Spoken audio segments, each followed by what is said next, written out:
ایک لڑکا اپنے والدہ کے فرمانبرداری کی وجہ سے اس کی جان بچ گئی۔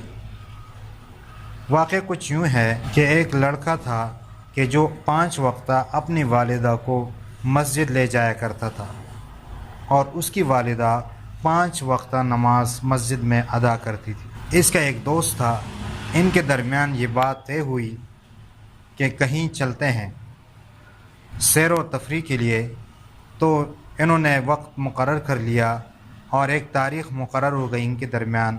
جب وہ تاریخ آ گئی تو اس کا ساتھی اس کے دروازے پہ پہنچا اور اس نے کہا کہ چلتے ہیں۔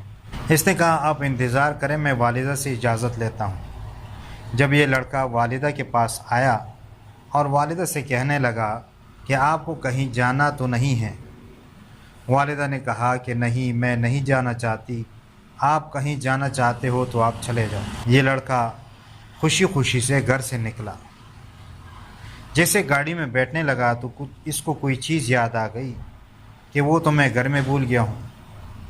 تو یہ دوبارہ جیسے گھر میں داخل ہوا تو اس کی امی نے کہا کہ مجھے مسجد لے جاؤ، میں مسجد جانا چاہتی ہوں۔ اس نے کہا تھوڑی دیر پہلے آپ نے تو کہا تھا کہ مجھے کہیں نہیں جانا، اور ابھی کہہ رہی ہے کہ میں مسجد جانا چاہتی ہوں۔ اس نے کہا کہ بالکل ایسا ہی میں نے کہا تھا، لیکن ابھی میرا ارادہ تبدیل ہو چکا ہے۔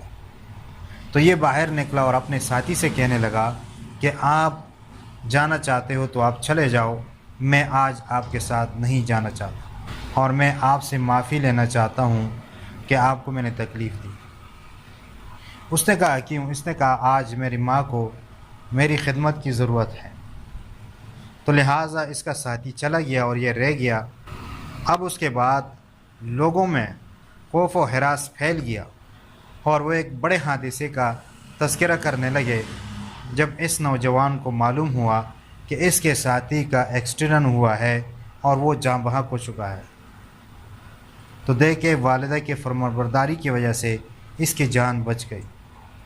اگر یہ والدہ کی بات نہ مانتا اور اس کے ساتھ چلا جاتا تو یہ بھی حادثے کا شکار ہو جاتا۔ تو اللہ تعالیٰ سے دعا ہے کہ اللہ تعالیٰ ہمیں بھی اسی طرح عمل کرنے کی توفیق عطا فرمائیں اور اپنے والدین کے ساتھ حسن سلوک کرنے کی توفیق عطا فرمائیں۔ آمین ثم آمین یا رب العالمین۔